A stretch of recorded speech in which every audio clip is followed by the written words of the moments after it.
Welcome to the Accounting Technology Fireside Chat Podcast. Now, sit back and enjoy while Nick and Trevor help you use your technology to make money and delight your clients. Well, good morning, Trevor. Welcome back to the Accounting Technology Fireside Chat Podcast. How are you? I am awesome. Very casual today.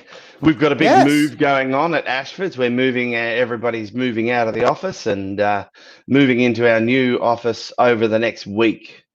So, cool. Very exciting times. Big office. We went and had a look last week.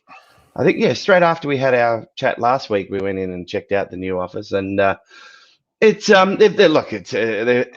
I'm looking around going, what's changed because of COVID? What's changed because of over the last 10 years? We're talking about an accounting firm, large accounting firm now moving into a new office. And I'm going, what's changed with technology and all that? And disappointed, to say the least, that there's still a server there. And I I know. Really? Really? I know. Trevor, 2000 called. They want you back. Oh, it's not my call. I'll just, hand up. I'm trying to stay away from meddling in the affairs of it all. It's a big firm. They've got their own thing. They've got a lot of people making decisions, and I do ask the question, why? Why? So I poked my head in the server room, and I thought, you probably do need switches and panels for the network to cable the office. And then I thought, do you know what? I'm going to ask Nick, do we really need that? That's a really interesting question. Well, should you have that? Because it's a kind of crazy investment, right? Wiring an office isn't a cheap endeavor. Wiring it with network cabling isn't a cheap endeavor. And the only reason to put network cabling in is if you need crazy high speed between you and a bunch of servers you run, but you shouldn't run servers. So let's wind that back, shall I? Okay, let's wind that all the way back. Okay, now that makes sense. Okay, now you've just explained it all to me.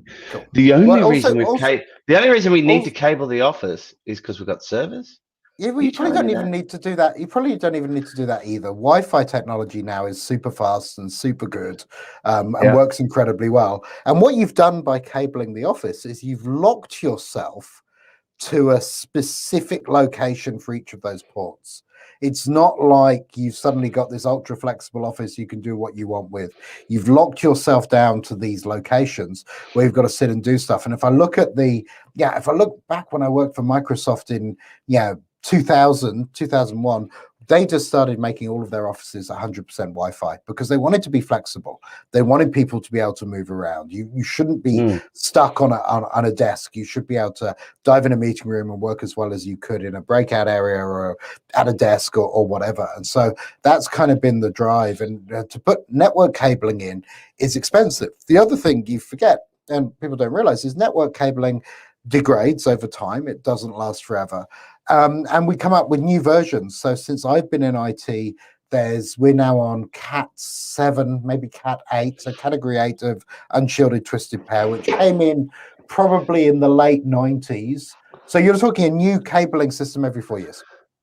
So, even for me at home, I found that, and this is the problem I suppose we have, is I found when at home I tried to go with Wi-Fi, and I just couldn't get the performance, especially when I was doing lots of training sessions and lots of video sessions like this. So I had to put a cable in and to get my Wi-Fi up. But you're saying today, this was 2 years ago. Also, what you would have had, you're using home grade equipment. You'd have had a single Wi-Fi device somewhere in your home, and a bunch of people using it. And there's all sorts of Wi-Fi's wireless broadcasting. It's not the set and forget. There's lots of maths and science and things like propagation and barriers and all sorts of things that go around it. So what I have at home is we have and my house isn't huge, but we have a mesh network, and I've got 6 mesh repeaters, Wi-Fi repeaters, all over the property. Which means everybody, no matter where they are, gets super performance. And all of that eventually comes back to one device with one network cable into my fiber that goes out to the NBN. Right. So I should So go get nothing's mesh. wired. So for my house, rather than Yeah. spending, I think it cost me $250 getting it cabled. I should have invested in the mesh networking. Yep. Is that what Wi-Fi network? Yep. Okay. It kind of gives you the flexibility because now it's cabled. If you ever want another port, that's at least another $250. Yeah. And if you want to go to a different room or you want to work out of a different room, if I want to turn this one into a bedroom and work out of another room, I've got to cable that up. Yep. So that's expensive. So it traditionally, yeah. And the other thing is the guys who'll do it for you will probably be your IT company, and they'll probably be making some money out of it. So they'll probably be encouraging you to do it. All right. So let's talk about the server. Let's think about why they probably need a server. Let me go through the applications that they've got that they need a server for. And one of my clients, we've just had this big discussion with their IT company about removing the server from the network. So when we were going through that, we were talking about the pros and cons and all of this sort of stuff. They were talking about legacy applications that they needed to run on a server. How could you, how do you avoid that? Okay, so you run servers in the cloud. You don't have to run servers. There's a bunch of issues with running physical servers. So at least 15 years ago, people stopped running software on what we call bare metal. They actually ran it on virtualization. So VMware and Hyper-V running on your servers were running little virtual servers inside them. But that's really what platforms like AWS, Google Cloud Platform, and Microsoft Azure will do for you. One of the things they'll do. So you can lift those servers up there and you could run them up there. That gets around one problem. And the one problem is physical hardware. So if you think about it, if you have a server on your site and something physically goes wrong with it, so a power supply fails or a disk fails or memory chip goes bad or something like that, a human has to come to your office, open that server and fix the problem. Yeah. Right? If you put it into a cloud platform and something goes wrong with some hardware, the cloud platform automatically puts your virtual machine somewhere else. You don't even notice it. You don't even so notice that hardware problem totally goes away when you move to the cloud. When you move to software, so that's when you're running your servers. Next, you've got software problems. So when you run a server, you are 100% responsible for everything to do with that server. So you've got to back it up.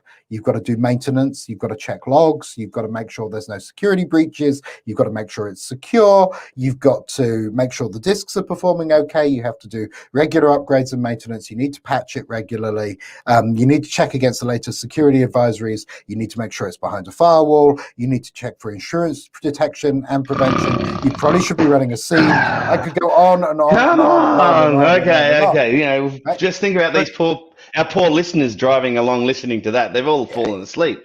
They have. Careful. But that's all the stuff you have to do with a server because you are responsible for all of it. Now, when you put that server in the cloud, so you're hosting a server in the cloud, you're still responsible for all of that stuff. You just don't have to worry about the hardware. Yeah. Right? I remember. Everything changes when you go to what we call software as a service, something like Xero or Office 365, when you're not responsible for anything except administration, which is where you want to be, right? You have a contract with a major provider like Xero or Microsoft to do all that stuff for you. You don't have to worry about that. And that's really where you should be. Because the responsibility for, I don't know how many people in your firm, but let's say there's 100 people, that's one of the smaller security divisions looking after something like Azure or Xero or Office 365. And I cannot believe, and I called you in a bit of a flap this week, didn't I? When I had a meeting with a client who told me that they didn't want to use Office 365 because of security. Yeah, that was awesome. And I said, I can't believe I'm still having these conversations. I said 10 years, 11 years, Nick, we've been smacking our head against the pole. Yeah, telling people where this is going. And 10 years ago, the CIO of Combank got up and said all of the major cloud vendors, so that's Microsoft, Azure, and Google, can run their cloud more securely than we can at the Commonwealth Bank. So if you, for a millisecond, think that as a small and medium business in Australia, you can come anywhere close to being secure running it yourself, you are probably smoking crack. So why? why have they? Why have you know? I'm not. Let's. There's Why have two, they? two Why have they things. done it? Why have they? Why have they left it on there? Even though I've said probably 20, 30 times, why do we have our server here? But there's two things I can think of, and one of them's the nefarious one, right? So it's with anything like this, follow the dollars, right? To Yeah. put in Okay. a server and configure it and put it in a rack and keep it clean and healthy and fix it when it's broken costs a bunch of money. We reckon it's $170,000 over the lifetime of a server. That's excluding the amount of electricity you have to spend. Somebody's getting that money, and I assume it's an IT provider who has a position of trust who's advising you that's what you should do. Okay. I did hear one person say, but it's not a very old server. It cost us a lot of money. Well, you're forgetting that about a 20th of the cost is buying the physical server. The rest of it is in keeping it alive for the rest of its 7-year life. Yeah, 7 years. Okay. Tops, and that's sweating it. I like moving office has brought back flooded a whole heap of memories to me. From 10 years ago when we started working together, and we started, you moved our MyOb to the cloud, and remember we had a terminal server access for some reason, I can't remember why, and as soon as you connected the Azure server, we found a what do you call it, like a sleeper waiting for our terminal services to have anything interesting on it. And I think I've mentioned this before, and straight away bells and lights went off. And Trevor, you said, Trevor, you've got someone hacked into your terminal services environment. We better go fix all that up, blah, blah, blah. But back then, tax and accountants weren't interesting. Funny. They're very interesting now. We've talked about it a number of times before. I think tax and accountants have always been interesting, but they've been hard to get to. So this is an argument used in the world of blockchain. They say if you've got $1 million in a safe, right, it's worthwhile going and cracking that safe. But if you've got $1 in a million safes, it's not cost effective to go and crack all those safes. Yeah. What we find is now accounting firms are honeypots. They're honeypots for information. If you take, your firm and you take the amount of money that flows through in tax refunds, right, just for your individual tax returns, over a year, and if you imagine I could crack into that, and I'm going to add that up. I'm going to go do that. I'm going to get Power BI, and I'm going to go and add that up, and I'm going to tell you next week. Yeah, tell me next week, because I reckon it's hundreds of millions of dollars probably. Yeah, billions. Yeah. So that's worthwhile going and stealing the tax file numbers so you can file fraudulent returns. The accountant's pulled out the calculator. Watch out. Oh dear. Go on. What is he adding up now? No. 40. If I said 40 million, yeah, that's still worthwhile going and having a crack at, right? It doesn't cost me very much. Well, it doesn't cost someone very much to jump onto the dark web and buy one of these kits for hacking a business. And you could do a million things, but one of the things you do is you send everybody in your organization a phishing email.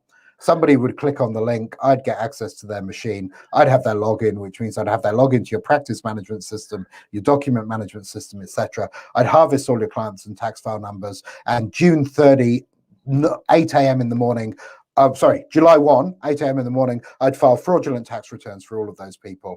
And I'd put a bank account or several that I'd created as where the ATO should deposit the funds. And 2 weeks later, I'd disappear. Okay, so it's not cost effective to put a server in. It's less secure. It's harder to look after. It's technology behind. It's actually ragged technology.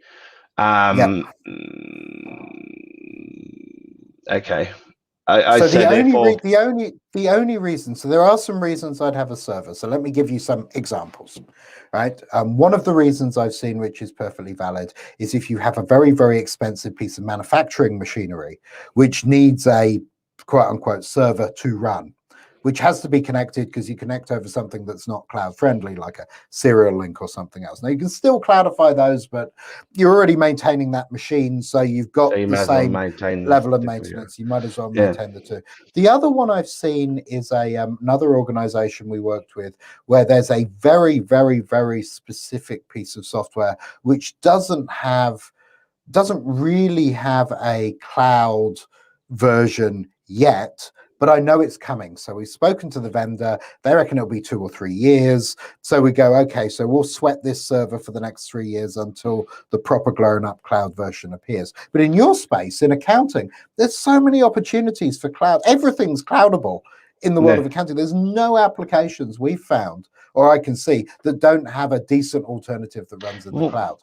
What about CAD drawings and stuff like that? You know, when you got big digital drawings, you know, like and even I suppose, you know, like videos and all these sort of things. So if you look at let's take videos, because rendering is huge data flowing backwards and forwards. It's vast amounts. Almost everybody now, all of the big houses render in the cloud. They just put it up there and then render it. Because you can fire up 1,000 machines to render in the cloud and they shut them down when they're done. That's incredibly cost effective. So you just buy lots of bandwidth. You've just fallen into that. You just covered that off now. One of the clients, we were talking to their IT guy and we said, okay, so we want to turn off the server and run Active Directory in the office. This business has got 14 locations and the head office is still running a profile, roaming profiles, blah, blah, blah, server. They log in. And the biggest issue is when someone who doesn't normally work in head office comes in and wants to jump onto a computer and print something out. They have a nightmare every time because they've forgotten the password to get into the server. So that's been, so now we're decommissioning the server. We're going to push they said, we could, the discussion was exactly what you said then. The cost of maintaining the server, in other words, the electricity and looking after the server versus pushing it up in the cloud. And the question they asked was, how often are you going to access that application, those legacy apps? One of them's Navision based and so forth like that. And they were looking around and we said, 1-2 people are going to probably access it 4 times a year. And they went, that's probably worthwhile pushing that to the cloud because they can just have it on a, random. But they said, if you're going to be accessing it every day and there's going to be a few people, we're better off keeping the server and looking after that. So I disagree with that because there's something you're missing. It's a great example. We worked years ago with a bus company, I think it was, and we moved their entire data center and operations to the cloud. If we'd have kept it running 24/7, it would have been way more expensive than keeping it in data center. We used to do the numbers for electricity and all that sort of stuff for accounting firms and tell them what their servers cost. Well, actually, I've just built a calculator for accounting firms where they can go and do it themselves. So maybe I'll put that link in the description below. But what we did for those guys, you've got in there, it calculates electricity still. So you're saying average kilowatts, blah blah blah. This is what it costs. It bundles it together in a cost per server. So we've taken some industry stats on that. But we do things like what's your average hourly rate, number of partners, number of staff, and we work out using the good, the bad, and the ugly and other benchmarks where you rank against other accounting firms. It's really quite fascinating. I'll send it to you. You can have a go. Well, we'll do. Cool. So the thing I was saying is those guys, because we're now in the cloud, and you mustn't do this with physical servers, we turned it off at weekends and overnight. All of it. Because nobody was using it. And so what that did is you actually work out, 24/7, so 24 hours a day, 7 days a week is a lot of hours. 8 hours a day for 5 days a week is 40 hours. It's less than a third. So you just slash your costs by going, we'll turn it off when people don't use it. Now to IT people, that's a really strange place to be. But you can do that if you design your infrastructure in the cloud the right way. Yeah, I remember they used to say, never turn off your computer, never do this, never do that. When things go wrong, what's the first thing you do? You turn it off and on again. Yeah. Support 101. That's how I Congratulations. Welcome to my support team.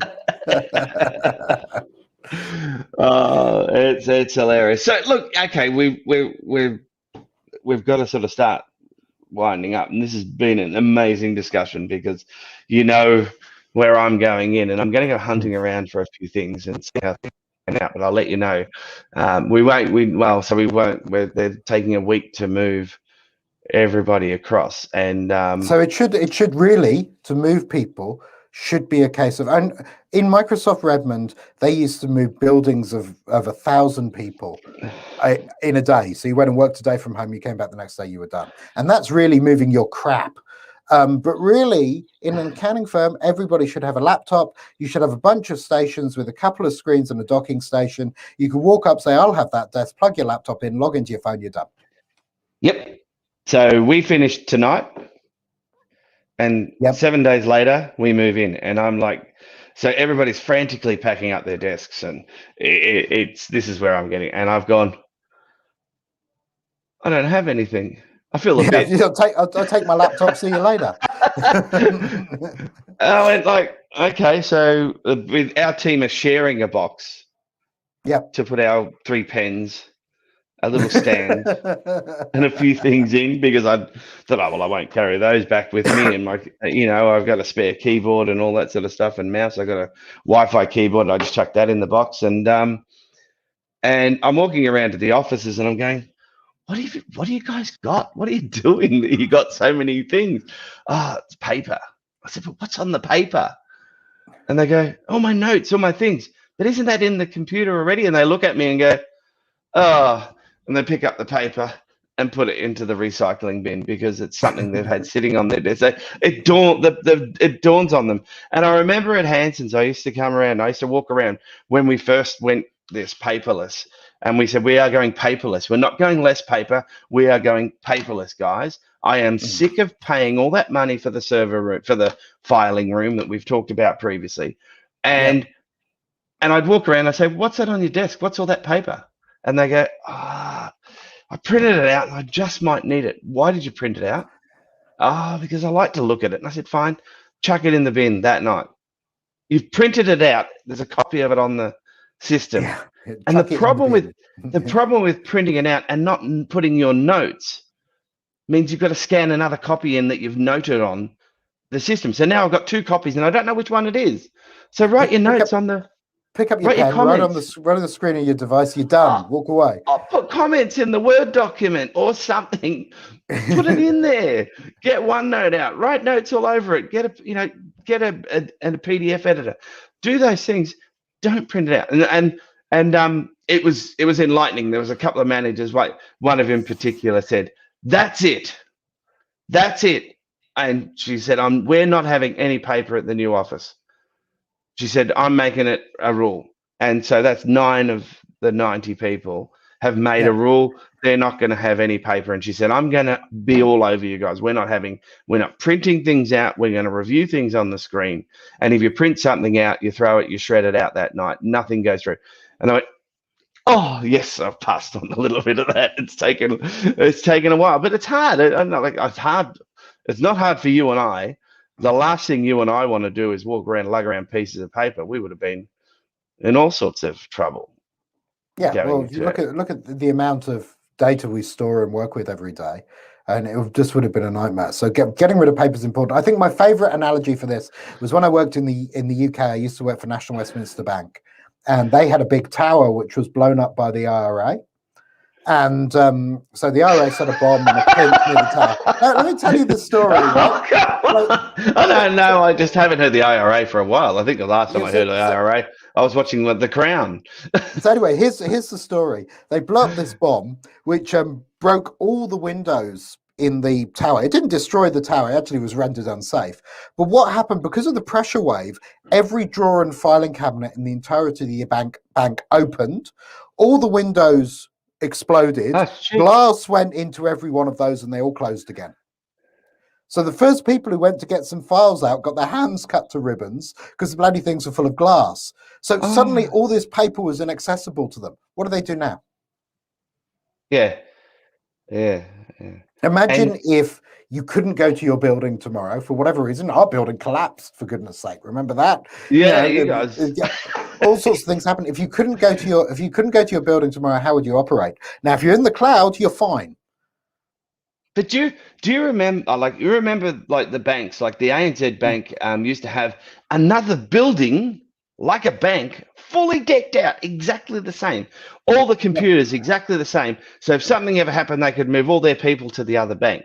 Now, they wouldn't be doing that anymore. That would be take your laptop home, we'll run Intune or something on it to protect it and shut it down. And if anything goes wrong with your laptop, I don't know. I haven't played in disaster recovery, but those big facilities are really now after COVID being shut down because we've realized we don't need them. People can work from home.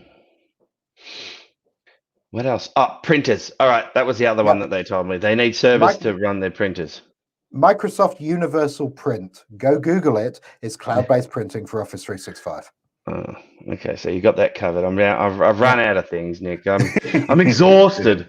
I'm exhausted. I just can't think of a reason why we need a server and we need cabling and why I can't pick up my laptop and go fire off again the next You should be able to. That should be exactly how it works. You should walk into that office, sit on your desk, turn your laptop on, plug it into the docking station, and you're working. We went to visit it, and my guys could have started last week. Yep, you should have done. I can't think of what else. They're taking extra rent. They're recycling. Don't worry, they own the building. I think that's probably what it is. No, they're grabbing the screens, so they've got to move all the screens from one office to the other. Okay, so I would go just quietly. Screens is just a stupid commodity.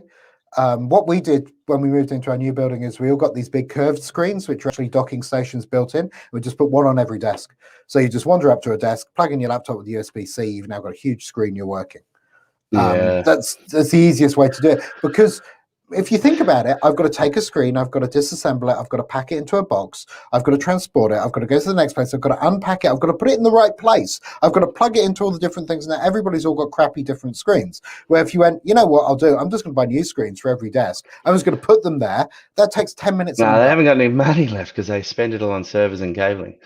Oh yeah, there you go. That'd be the problem. I'm going to get in trouble because you will. Maybe. I know this is going to hurt. All right, Kev, I think that's probably covered us off today. I'm back in the land of having these discussions again, and I'm like, oh, good. All right, my friend. Thank you so much for another awesome Mechanic Technology Fireside Chat podcast. Yeah, I think that was a good one. I think that might got some people thinking. I reckon today. I think someone. Your challenge today is to go for a week and not have any paper on your desk. That's the challenge. I think that's a good challenge. All right, let's do our notes in OneNote. Let's do our, put it on, because the reason you want it in OneNote, you don't want it on a piece of paper because you have to scan it in again. You've got to keep all your little books everywhere. Oh, and OneNote's searchable. So you can go into OneNote and say, show me this, and it will find you all the notes, whether they're from 100 years ago or not. I've got notes going back 10 years in OneNote. We did a really quick demo yesterday, and my team, 3 of us, were all in the OneNote writing notes, all on the same OneNote page together, filling the note in and commenting together while the demo was going and just sort of discussing, expanding on notes, putting pictures in, all that sort of stuff, screenshotting while we were doing it and all that sort of stuff and it's an amazing, I reread the note last night and I was like, that's brilliant. So next week, OneNote. Taking notes. Cool. Notes and making sure and recording, maybe even recording notes, like all these things. Sounds like an awesome idea. Brilliant. That was great. Thank you, Trevor. And certainly if you do like what you see, make sure you subscribe, give us a like or leave a comment letting us know what topics you want us to cover in the next Accounting Technology Fireside Chat podcast. So Trevor, thanks for coming along this morning. Okay. And thank you everybody for listening. Have a great day. I hope you all have a good day. Good. See ya. Bye.